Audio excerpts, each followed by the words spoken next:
Halo semuanya, kembali lagi bersama saya Ben dan selamat datang di Ruang Suara Spensa, podcast yang menghadirkan inspirasi dari keluarga besar SMPN 1 Borong.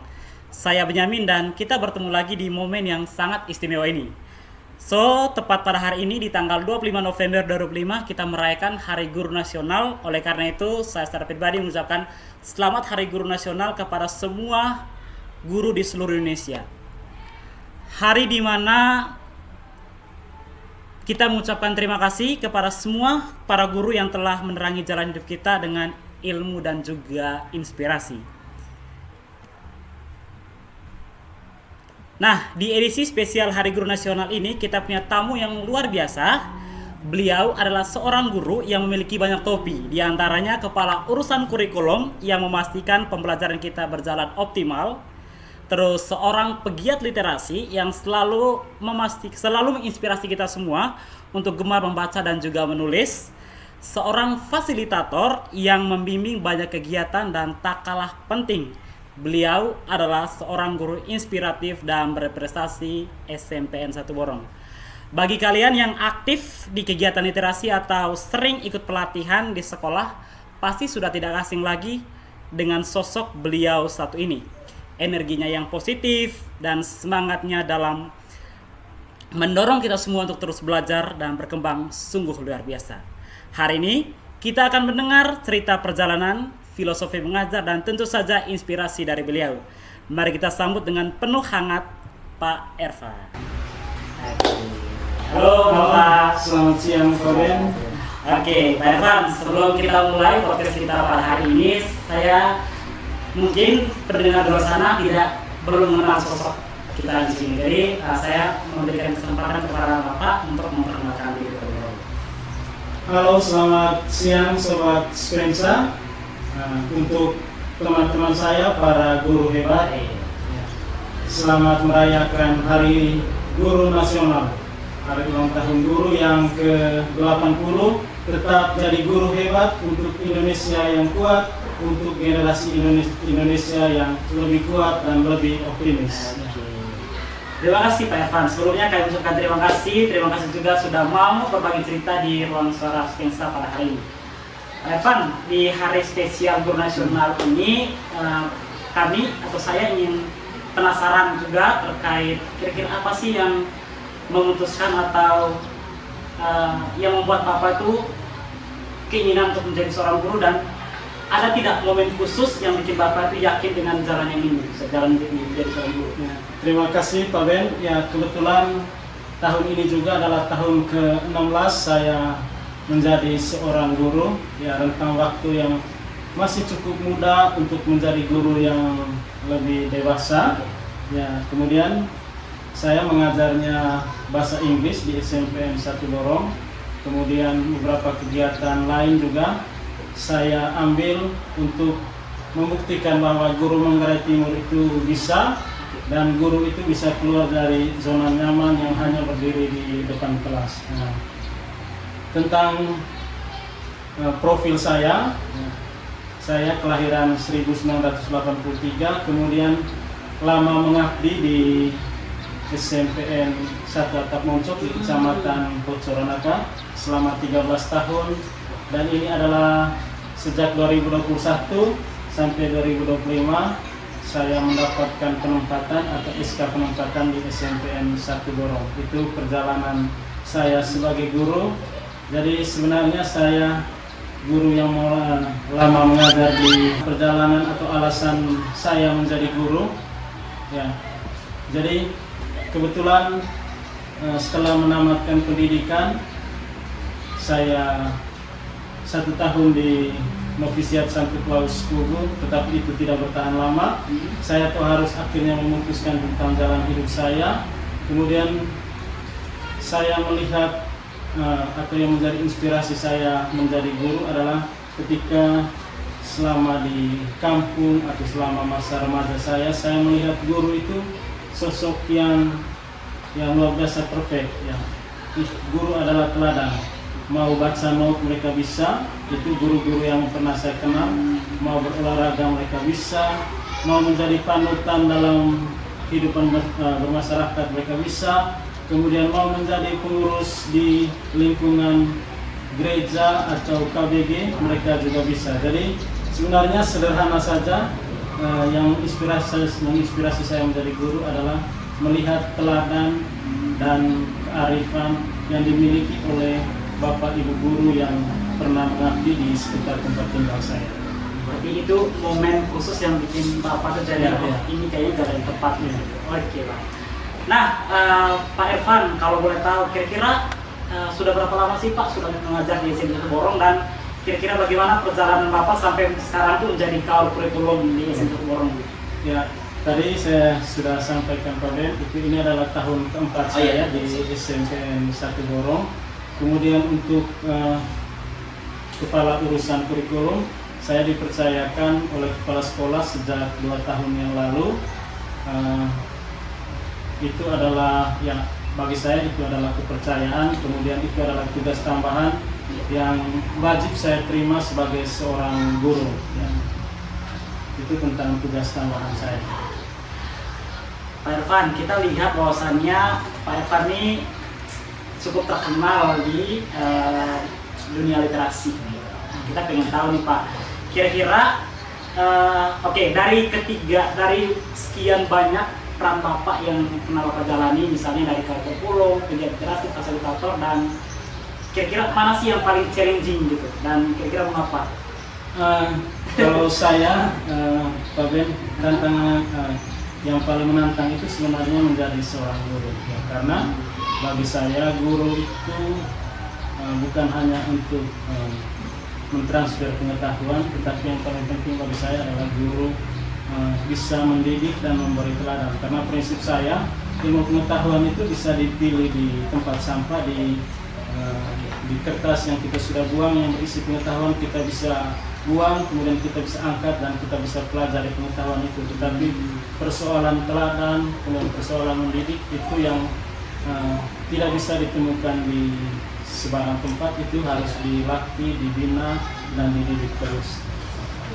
Intinya guru tetap menjadi yang paling menantang.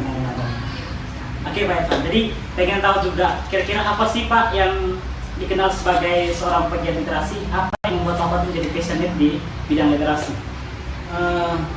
Ketertarikan saya di dunia literasi untuk dibilang terkenal juga tidak, ya, karena bagi saya itu menjadi guru itu sudah menjadi passion saya, sedangkan untuk literasi itu merupakan menurut saya hal yang saya harus lakukan.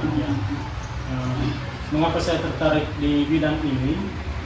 Karena literasi atau saya memahami literasi dulu belum sampai ke kemampuan untuk memahami anak-anak, tetapi keinginan dan kemauan mereka untuk membaca. Jadi selagi mereka belum bisa membaca, selagi mereka belum berkeinginan untuk membaca, saya kira itu menjadi masalah. Kemudian ketertarikan saya sampai terlibat dalam dunia literasi karena saya melihat anak-anak kita itu sebenarnya bisa, hanya mungkin belum diberi panggung untuk memberikan yang mengeksplor bakat mereka, bukan hanya tentang kemampuan untuk membaca, tetapi juga termasuk kemampuan untuk mengekspresikan pemahaman mereka dengan gambar.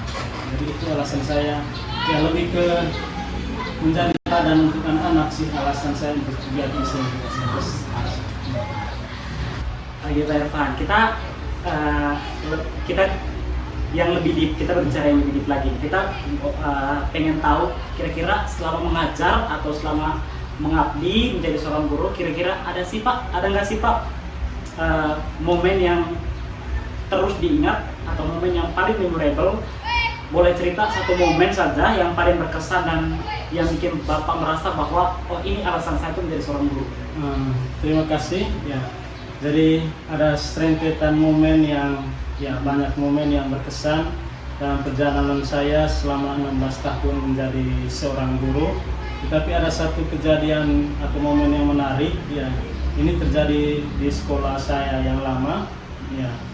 Jadi ada satu anak yang minta izin, datang secara baik-baik, minta izin untuk membantu ibunya untuk menjaga padi yang sudah menguning.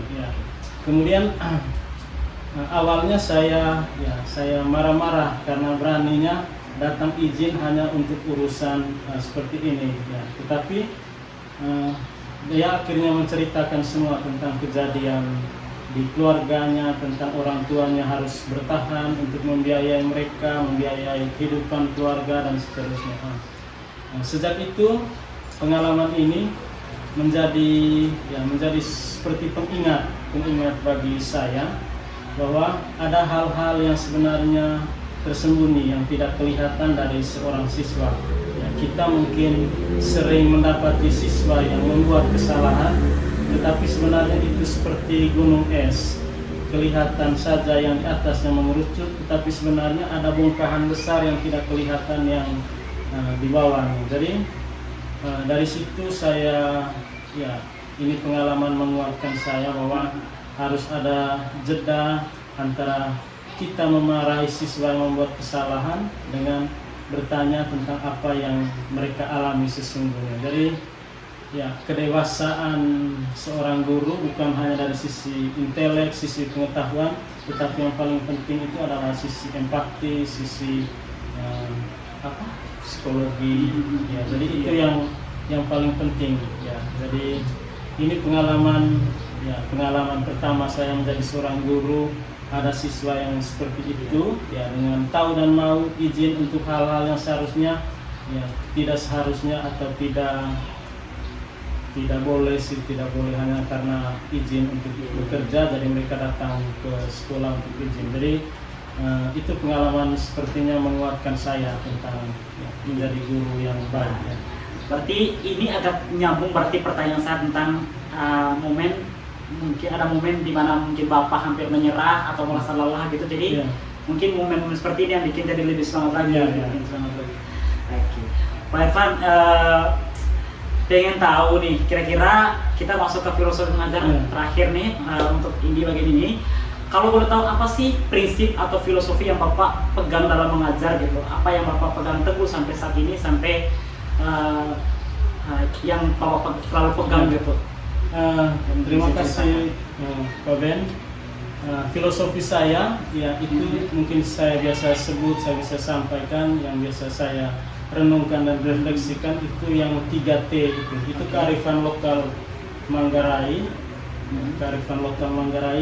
yang sebenarnya bisa menjadi inspirasi dan seperti pendorong sebagai seorang guru. Yang pertama, T yang pertama itu towing. Sebenarnya guru berada pada posisi mengajarkan. Jadi T yang pertama itu towing. Dia sebagai sarana, sebagai alat untuk penyampai ilmu pengetahuan. Transfer ilmu pengetahuan itu towing. Kemudian ada satu lagi T yang kedua itu titong. Titong itu sebenarnya lebih pada fungsi guru untuk mendidik. Jadi guru bukan hanya mengajar, transfer ilmu pengetahuan, tetapi juga mendidik. Ini juga terinspirasi dari teladan guru-guru zaman dulu, zaman saya masih sekolah, bahwa mereka itu seperti Superman. Di segala lini mereka bisa, termasuk dalam teladan hidup. Kemudian yang ketiga itu Toming, itu berkaitan dengan teladan. Jadi filosofi ketiga atau pilar ketiga dari seorang guru itu Toming. Guru bukan hanya mendidik, bukan hanya mengajar, tetapi guru juga memberikan teladan. Saya kira ini filosofi yang saya pegang, yang berakar atau berasal dari kearifan lokal Manggarai. 3T apa sih Pak? 3T itu yang pertama towing, itu mengajar. Kemudian ada titong itu mendidik. Kemudian ada toming itu teladan. Jadi saya kira kearifan lokal ini bisa dipegang, bisa dijadikan ilham, bisa dijadikan inspirasi atau roh untuk guru bisa menjadi guru yang ideal. Wah, betul ya. Jadi ada 3 filosofi nih, yang 3 pilar gitu yang dipegang teguh sama Pak Irfan. Mungkin ini juga jadi insight penting juga nih buat kita gitu, yang sebagai guru muda yang baru mulai start mengajar, atau yang sekarang sedang kuliah gitu pengen jadi seorang guru, mungkin 3T ini yang boleh jadi contoh gitu ya.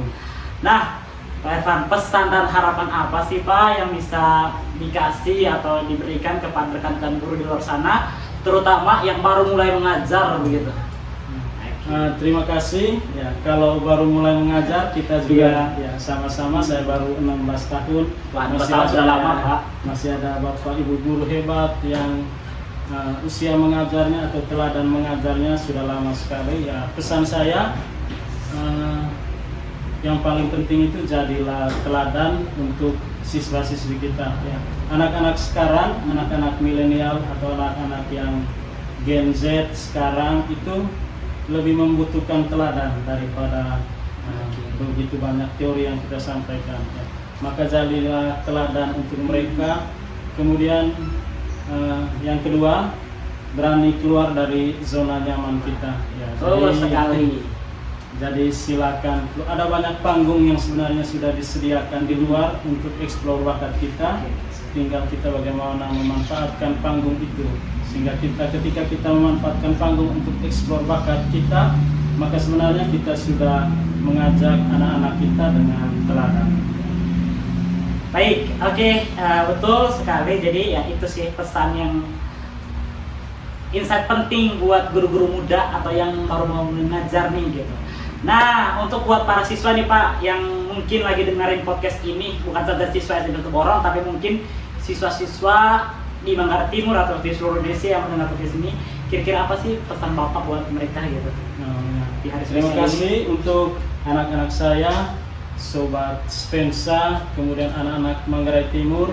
Ya, jadi kalian itu semua istimewa, tidak perlu merasa rendah diri karena nilai mata pelajaran A, mata pelajaran B dan seterusnya. Jadi kamu itu semuanya istimewa, tinggal kamu mengembangkan bakat kamu dan ya kamu itu tetap istimewa untuk semua, untuk orang tua dan untuk guru kamu. Jadi jangan pernah berkecil hati ketika nilai mata pelajaranmu rendah karena yakin ada sesuatu yang unik dari diri kamu. Terima kasih. Nah, terakhir di Hari Guru Nasional, kita tahu bahwa hari ini adalah Hari Guru Nasional tanggal 25 November 2025. Apa harapan besar Bapak untuk dunia pendidikan Indonesia ke depannya? Ya, jadi harapannya untuk dunia pendidikan Indonesia ya. Jadi rata-rata guru yang mengajar sekarang itu berbeda era dengan siswa-siswi kita. Ya. Kita sebenarnya dihadapkan dengan dunia yang kelihatannya asing di saat kita menjadi siswa dan saat kita menjadi guru. Ya, untuk guru-guru Indonesia tidak perlu marah-marah, tidak perlu menggerutu. Ya, mari kita beradaptasi bersama dalam era anak-anak kita. Toh nanti mereka akan menemukan jalan dan yang paling penting tetap menjadi teladan untuk mereka, terutama dalam moral dan karakter anak-anak kita. Wah, terima kasih banyak Pak Irfan. Oke, sebelum menutup, saya adalah question terakhir untuk Pak Irfan. Pak, kira-kira menurut Bapak apa definisi guru terbaik menurut Pak Irfan sendiri? Ya, kalau definisi guru terbaik itu ya seperti itu tadi, cukup sudah mampu dengan 3T-nya. Tadi sudah bisa menjadi penentu sebagai orang yang bisa towing, pitong dan toming.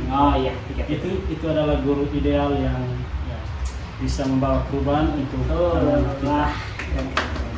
Nah, terima kasih teman-teman Spensa.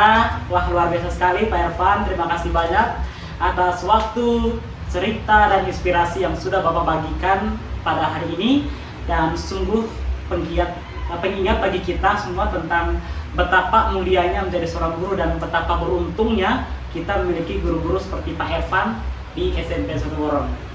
Nah, Sobat Spensa, dimanapun kalian berada yang mendengarkan ruang suara Spensa ini, itulah sosok di balik kurikulum kita, di balik gerakan literasi, dan di balik banyaknya kegiatan yang membuat kita tuh berkembang. Semoga cerita dari Pak Irfan hari ini bisa menginspirasi kita semua untuk terus belajar ya Pak ya. Terus membaca dan juga menjadi versi terbaik dari kita dan diri kita. Terima kasih banyak semua, sampai jumpa di podcast selanjutnya. Dan selamat menonton dan semoga video ini bisa sampai ke kalian dan tidak boleh skip iklan, dan jangan lupa subscribe. Iya Pak ya. Ya. Terima kasih Pak Evan atas waktunya.